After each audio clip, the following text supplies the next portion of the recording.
we are back with another tutorial. We're on day 2, so second tutorial coming right up and at you. It's been a bit of a lazier day today for me on here. That happens when you've got kids and it's the weekend down under. But here we go without further ado. Yesterday we had a quick look at tiles, and I want to have a quick go into them a little more deeply now. The humble tile, we know it gives us our resources, which we see across the top of the screen. We know that it also contributes to our influence levels up here. We know that we have a limited number of them and we have to drop them using this little thing here, all covered in the first tutorial. So what else can we do with this tile? We've got a number of things. Basically, the tile is where we can use some of our tech ops. And these are the things that we can open up over here in the operational tech. What can we do with our tech ops? We can either mine the tile to get ourselves some resources. If you're going to do this, choose one of your lower level ships. You don't need to even have anything more than one strike craft on it. You can dispatch that to a tile to mine it. And you can then choose the time down here in the bottom right of the screen, how long we want to spend on that. That takes some stamina. It tells us down here at the bottom how much stamina. This here tells us how long it will take the ship to get there. And then we can set the amount of time for however long we want to mine that tile. It's governed by Helion, which is this thing at the top here. That comes back probably about 1 point every two-ish hours, something like that, I think I worked out. Each click of this either increases the number of helium that it's going to cost, and this here gives us the amount of resource that we're going to get as a result of mining that tile. So I could set somewhere off to that. I'm not going to do it right now because I'll probably want to use those tomorrow. We can buy boost items from the store that will add on a little bit extra to the amount there that we gather from that. And once that gathering time's finished, the ship returns back to your station and boom, yeah, you've got some extra resource. So if you're running a bit short, you've got some helium points here to spare and you've opened the appropriate tech, you can go ahead and mine. The other one we can do is hit stockpile here, and when we do that one, we probably get a little bit less bang for our buck. 3 helium only gets us 11,000. If we were mining that and 3 helium would probably get us somewhere, I think, in the region of about, we got it there, 15,000. So for the same amount of helium, you get considerably more, and you can add a boost item to it from the store. You can get 4 of those each day from the store if you've got the gold credits available for it. Entirely up to you. How do we open up that mining and stockpilings? Well, stockpile here is in the upper left quadrant. Up here we've got our mining activated. We've also got some other things that boost our resources, and for instance this just increases each of the 4 individual things at our disposal. You can pump that up if you want. You're probably at the moment better off spending your points elsewhere in the operational tech tree. As we mentioned yesterday, core is vital. Probably helium is quite good. If you're increasing the helium limit, there's a good chance that the actual timer will come down. That's how it happens in other games. It may recuperate when that's full at perhaps 1 point an hour. The other parts of the tech that we said were vital is this integrated fuel tanks. And one of the other things you'll also get to after opening that up is this thing down here called War Games. That will then pop up as an option on our humble tile down here when we go into tech ops, and you can send a ship away to that, and you can send it on there, and for certain amounts of stamina and helium cost you can increase the experience of that ship without sending it at a tile. For now that option is probably not available to most. So what else can we do with our tile? We can drop it, we can have a look at what battles took place on it. At the moment there's just the one where I took it, but if we had some PvP we might be able to see that too. We can post the coordinates of the tile in here, which generally will help in the future, especially when you're in PvP and you need to communicate quickly with your other teammates to let them know where you are. I can mark it with a pin using this one, and if I had the facility to, I could mark that as an alliance pin. I'm not an officer, so I don't get to do that. I can also deploy or march an army to that, and then once that army is on it, I would be able to guard that if it was being attacked. I would also be able to guard all the tiles that I or one of my alliance members own around it. Those things aren't really open to us at this stage. We're not really involved in too much PvP, so fairly unnecessary. The other thing I can do is build on it. Now I can either build an outpost or I can relocate to it. We'll have a look at outposts first. These are the things which expand our tile range. If we come out on the map a little bit further, we can see that from our base we've got this circle here, and that tells us the range within which we can actually take a tile. Anything outside this we won't be able to do. I'll try and go over here. I want to take this one, I want to attack that, and I'm told that the target is outside the valid range. How do we get around that? This is essential for moving across the board. What we need to do is build an outpost. We can then station our armies at that outpost and move on further. If I was to go just inside here, for instance, I would send off ship to one of these tiles. I can attack that, and in fact I'm going to do that now because I do actually need to build an outpost there fairly shortly, because we need to start moving around the map, getting towards some of the control points and passes, and generally moving as a group to take some of the control points in our region as well. So setting up outposts is vital for moving around the map.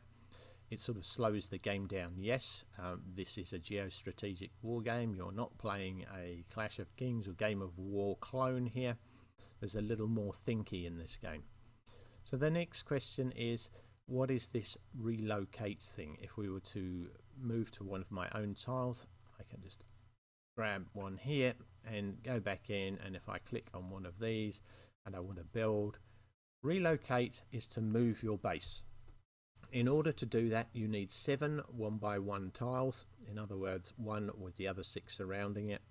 We need to be able to move all of our battleships or groups back into our base station, and the actual target of this, if we want to relocate our base to a new place, is that we need to actually own the region as a faction. Now if we pop out a little bit here and we'll go out onto the world map here, we can see that we actually don't own this region as yet, and that is because we have not taken this control point. Once we've taken that, I could then move to somewhere else around here.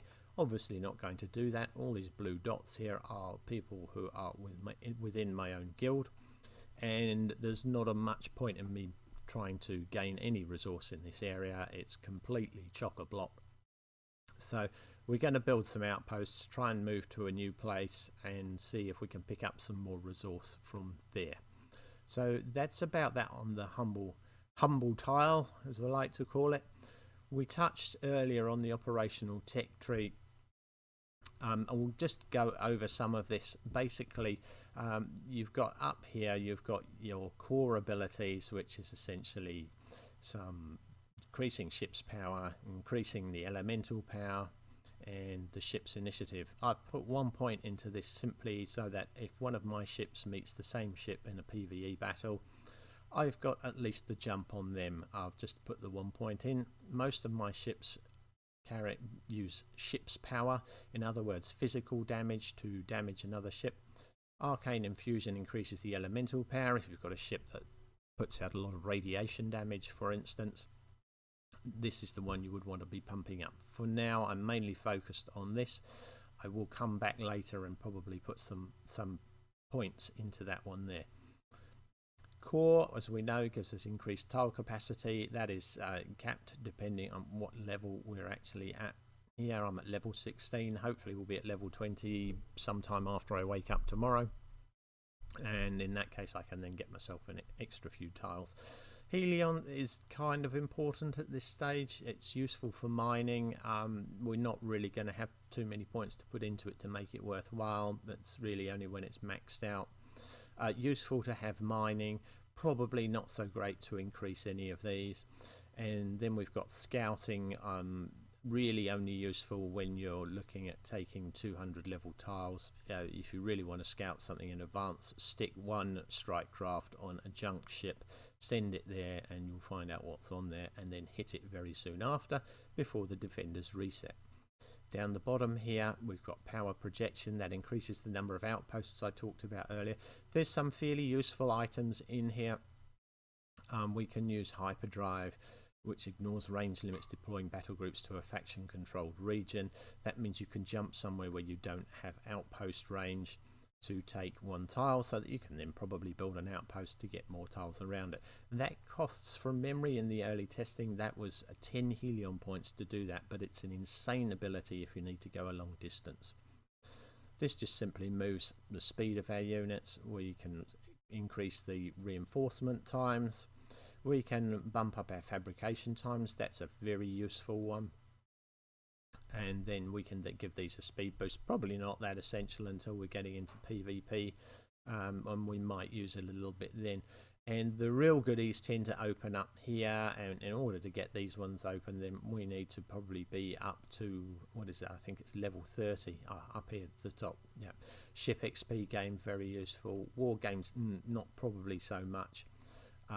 Combat readiness, that bumps that up. I think by the time this opens up, we would be looking at hit tiles for our experience points for our ships anyway. Might be useful for bumping up some siege ships later on in the game. And this basically increases damage against enemy patrols. So hitting enemy patrols, quite frankly, is not worth it, and we'll talk about that probably in a suggestions and feedback exclusive sort of video for the devs at some point, and give them a little bit of my own feedback on that and why that's not so great. So we've looked at the operational tech tree. Now we're going to take a quick look inside the command post, and we have these 6 items here. Infrastructure everyone should be aware of for the moment being. This is where we bump up our buildings. We use titanium to do that, and we use it in vast quantities. You can't get it from too many rewards, so it's really good to try and basically bump up the number of titanium ore tiles that you have. Another one to point out is the mineral processing. This is the resource that is used when you are repairing ships in your repair bay, and it solely uses mineral processing, so you want to have decent quantities of that. When you're fabricating ships, it requires twice as many of these minerals generally as it does water and gas, or so far that's my experience with Arcos. That may change for some of the other factions, but I doubt it. So we're all aware of what everything else in here does, I would hope by now.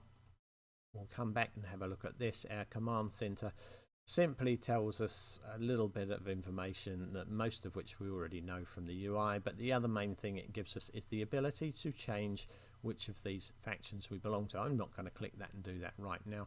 I'm quite happy being Arcos, but I could change that to anything else in Dominion, which would be Ograx, Tyrannus, or forgets the other one for now.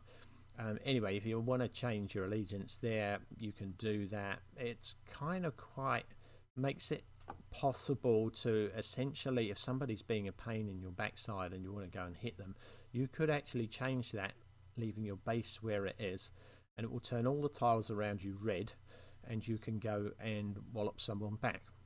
Of course, you then become red to everyone else around you, and they may well decide that they're going to come and basically beat the living daylights out of you. I think that's the polite version. Strike craft, this is what we've got in the hangar. If we want to get to fabrication, we can do it from here. That's one of the ways of doing that. There are other routes towards that using the UI on the main screen, but if you're getting stuck and you're wondering why you basically can't find your fabrication, everything is always from that main base station screen. Almost everything in the game can be looked at from there except the op-tech tree. Battle groups is quite simply, again, you can get this from the front UI screen, but this is where we put our strike craft on. Plain and simple. Repair bay, we can see what's been there. There's auto repair, you can have this on or off, so you can either stack up your ships or you can automatically repair them as they come in. It will only do that within the confines of how much minerals that you've got. If you suddenly find yourself without minerals, it's probably because you've damaged a lot of ships and you've got your auto repair turned on. We do have the option when we've got damaged ships of actually scrapping them, and later in the game when you're trying to get rid of some ships, that's a really useful option. You would want your auto repair off in order to do that, and I'm just going to turn it back on because I actually find it quite handy at this stage of the game. Certainly later on, as I'm swapping up to tier 3 strike craft, wanting to get rid of the tier 2 ones, I'll have that switched off. And finally, the marketplace, where we can actually trade our different resources. If you're really short on one and you've got plenty of another, then you can come in here and you can swap some of these over. You lose about 20% of it in the trade. Been very useful for me so far, certainly, because my minerals are not that high and I do go through an excessive amount. And having stuffed up, forgot to put officers on a ship earlier when I was trying to take a new higher level tile. I lost rather a lot, so that was a bit unfortunate. Happens to all of us. I can reassure you of that. There might be a few people out there who that never happens to. It's gutting when it does happen, especially if you've got no ships left, but you just carry on and rebuild. It's a fun game anyway. The last thing I want to have a real quick look at is communication. Communication is vital in this game. You are working as a guild and your guild is working as part of a faction. It's essential that you communicate with the people here. I think what we've got on the screen is actually me just helping someone out, but there we go. But your guild will put announcements up in here at some point when it starts to take control points or it needs you all to get somewhere. And those will be posted in there. And you need to keep an eye on the little notifications and the things that are coming up, because basically if you don't keep these cleared, you're going to miss perhaps an important announcement about where your leaders need you to be. So do keep on top of it. And then battle reports. We tend to post ours as a guild in here so that people can have a quick look and view at, it's not about showing off, it's about gathering information about what the defenders on certain tiles look like. So that's really useful for anyone who's sort of starting to really get into the game. That's about it from me for now. I hope most of that's been useful, and I think we'll probably spend a little bit of time in the next one having a look at the different ships, and I'm going to focus on having a little look through the rare ships, because I'm all about trying to get information out to people who are free to play, and perhaps you need to watch your resources and watch how you build things a little more than someone who's dropping a big pile of money on the game. So we'll have a look at that in the next one.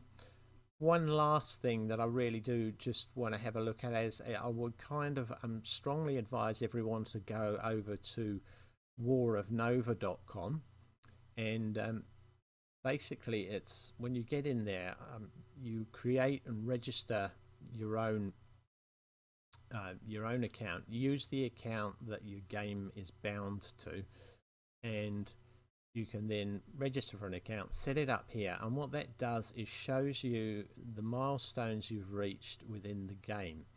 And that in turn, if you're into crypto or you want to get into it, and I'm very new to it myself, shows you how many arcade tokens you've earned and your loyalty points here. All that does is basically says which of these tiers is open to you. Now, some of these things in here, you can see, I talked earlier about, there are players dumping money into this, trying to put things together for everyone myself. But there's a lot of money going into this game. Have one rare ship at mastery level 10. I kind of worked out earlier that based on the drop rates for a rare ship token that only gives you 40 mastery points at a time. If you don't get lucky and get a core that gives you 800 mastery points, then if you're doing that the hard way and you've got to collect those tokens, that's going to set you back around 400 bucks. So don't be too put off by that, because there are other things in here where you might be able to earn some loyalty points and open up other tiers. I'm just going to go back to the beginner one. I've completed some of these things. I've conquered a tile of 60 influence. Most people will have done this within the next couple of days. A lot have already done it. We've got I think 2,700 slots left, so almost what's that, 800 players have actually done that already. Note though, you don't get any arcade for that. Now this one here reached 500 personal influence generation an hour. That's achievable. Done it. Have 2 rare ships at mastery level 3. Also reasonably achievable, just on the free pulls each day from the commissary chest. So there we go. 12,500 arcade tokens. What they do, don't ask me, ask someone who knows about crypto. Perhaps I'll find out a little bit later on.